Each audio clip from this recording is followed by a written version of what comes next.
Brought to you by Naturals To Go, the VIBEcast is your gateway to realizing your entrepreneurial dreams.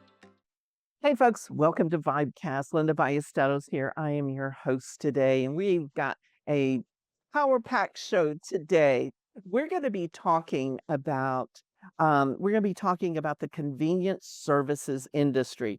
You know, it's those vending machines, it's the micro markets, it's all those things that help to make our life, as most of our lives are on the run, making it a little bit easier. So, in case you didn't know, this is a thriving industry, $34.9 billion in revenue. It's expected to keep growing and potentially hitting 40 billion in a couple of years. And you know what's driving that?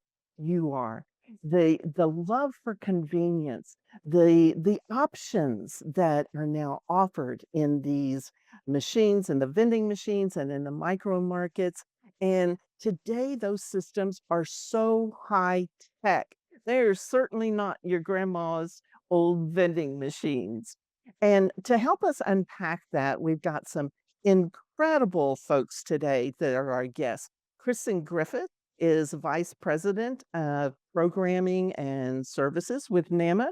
And we've got Bill Meyerland, and he is Senior VP of External Affairs. So, guys, thanks so much for taking time out of your busy day right now as you're planning for the big NAMA conference in Las Vegas. Thanks for taking some time out for us today.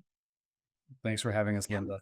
thank you. A Absolutely. NAMA, I bet even owner-operators of vending machines, they had not heard of you guys, but you've been around for a long time. Bill, tell me a little bit about the history of NAMA. Well, goodness, Linda. NAMA has been on the scene for almost 90 years. We turn 90 next year. And over the course of our history, we've brought convenience services operators together to learn from one another, to have a voice in advocacy, and to get foresights and insights that help them grow their businesses to do a better job serving people. Yeah, and of course, you guys are known for your conferences every year, bringing forth innovative ideas and technology. I was just mentioning in the green room that when I went to the NAMA convention last year, I felt like I was in an amusement park. So, for you owner operators out there that are considering that, just know that there's some high tech stuff going on that even you don't know about. So, tell us a little bit more about what NAMA does and the education that you provide, because it's not just the conference. You guys provide tons of education for not just the new operator, but seasoned operators. Is that right? Mhm. Yeah, the NAMA show is, of course, a real big highlight of our education. But we can't forget about CTW. That event takes place in November. It'll be in Miami this year. And, that event really focuses on the challenges of the OCS and pantry business line. And so, obstacles really within those business sectors. And in addition to CTW, the NAMA show, the fly-in, we offer year-round educational programming. We offer webinars covering topics like food safety or theft in micro markets. And we're also relaunching our technician training program in a couple weeks. That's for both beginning and advanced technicians. And in addition, we also have a range of topics that we cover on our NAMA Knowledge Center, which is our online courses. Now, Kristen, you mentioned a few acronyms there. Let's help those out there that don't know about the OCS and break that down for me just a Sure. little bit. OCS is office coffee service, so those operators that are in and out of the workplace. And CTW is coffee, tea, and water event. Okay, very good. And both of those have probably grown quite a bit over the years because we've gotten to where we kind of like our fancy coffees, don't we? Yeah. We're not willing to settle, even in the office place, we're not willing to settle for just the brewed coffee and the dried powdered creamer. Is that That right? is, yes, that is absolutely true. Servicing servicing the workplace, Yeah. 10 years ago is a lot different than servicing the workplace now because, our consumer ideas are also taken into the workplace. So now we're expecting, top of the line coffee and, we're expecting to be able to make our own latte and, have those specialty drinks, but also those specialty food experiences. CTW this past year was really focused on that. Like, how do we meet our clients' needs?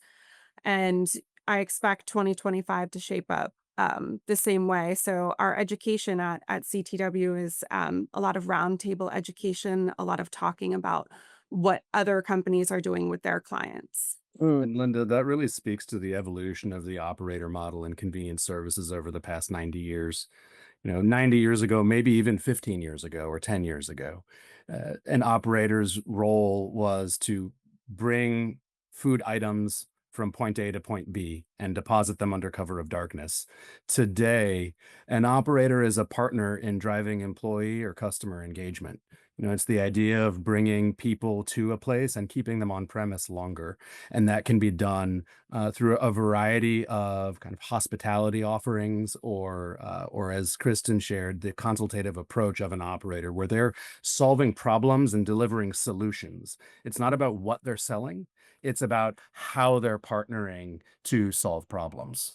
Mm. And I love that, Bill, because you're exactly right.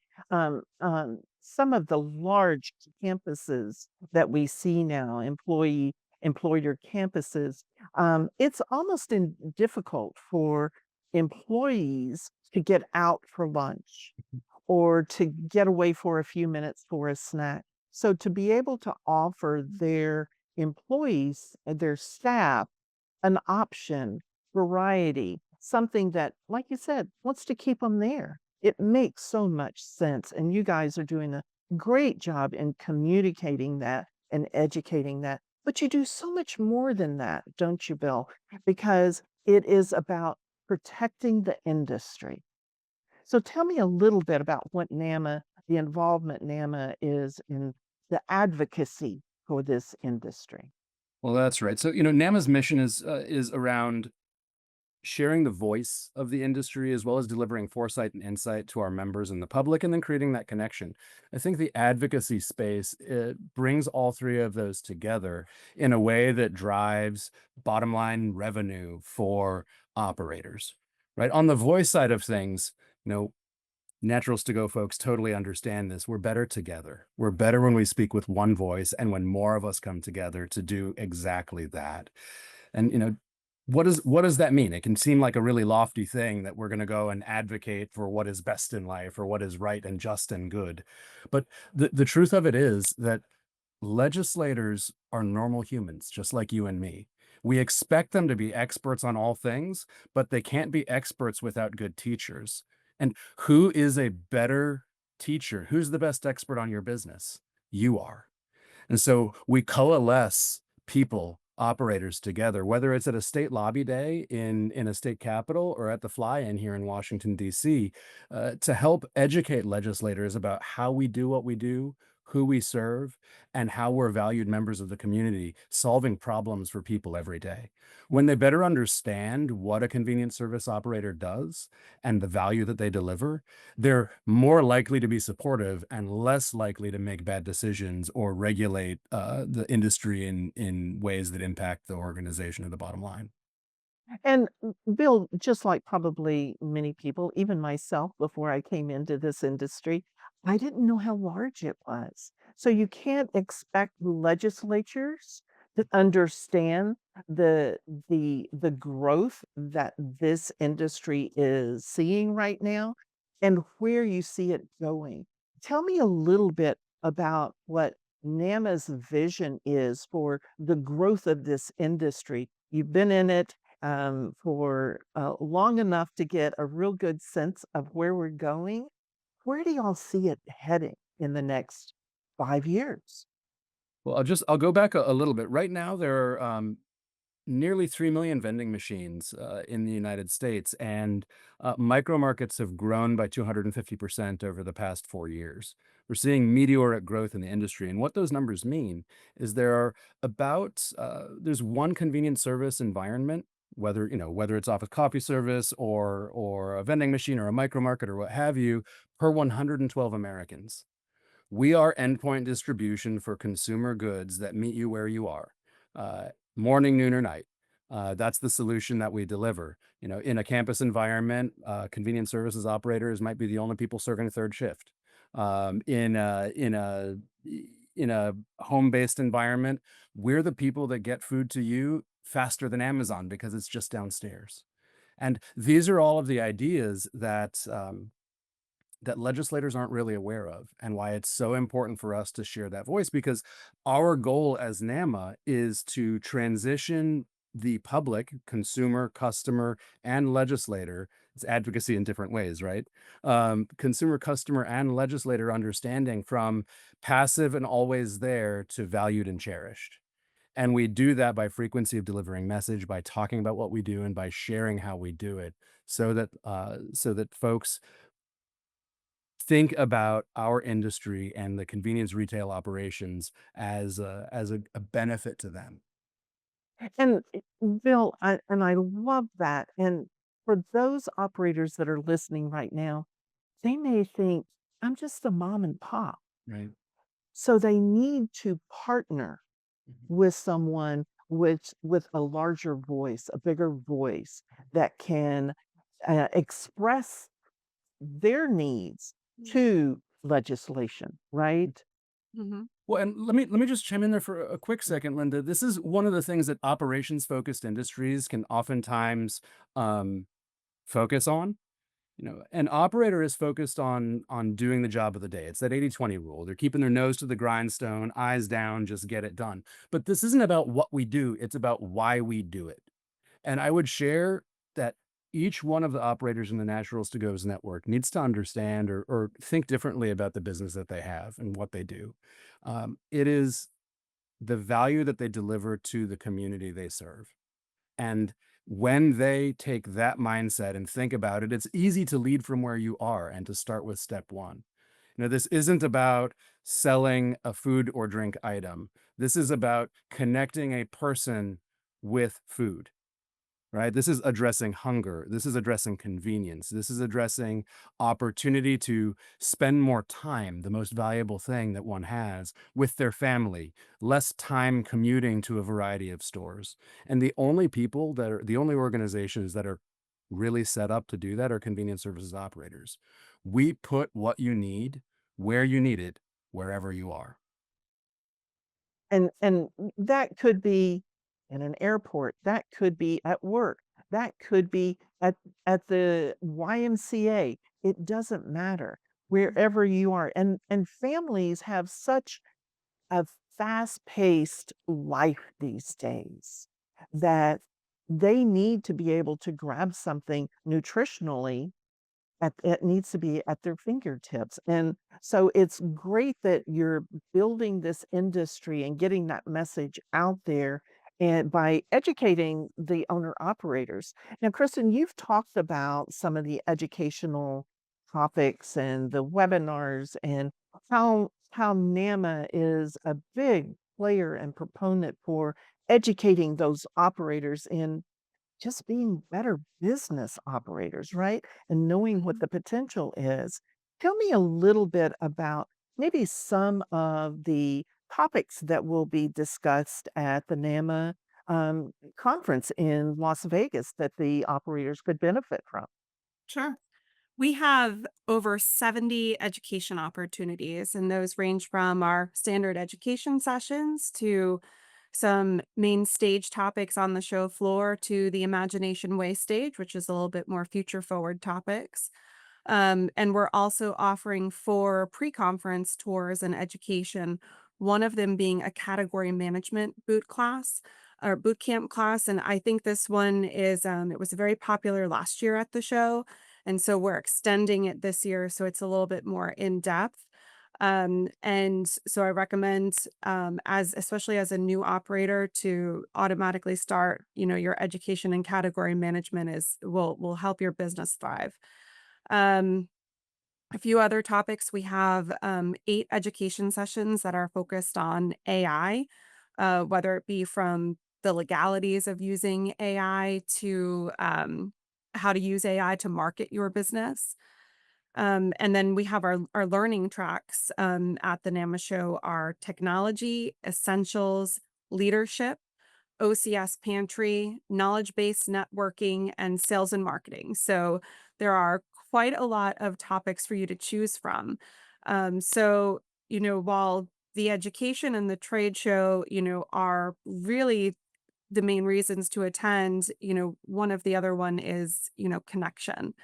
So through these education sessions, while you're walking the trade show, regardless of where you are, those connections are invaluable. Those people that you meet, that you continue that relationship year round, whether it be fellow operators like facing similar challenges that you are, or maybe you meet a mentor at the show.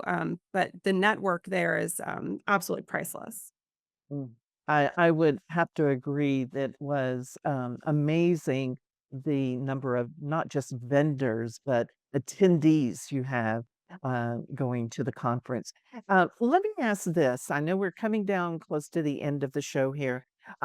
If there is an operator listening, whether maybe they're just thinking about being an operator, maybe they're a new operator, maybe they're seasoned.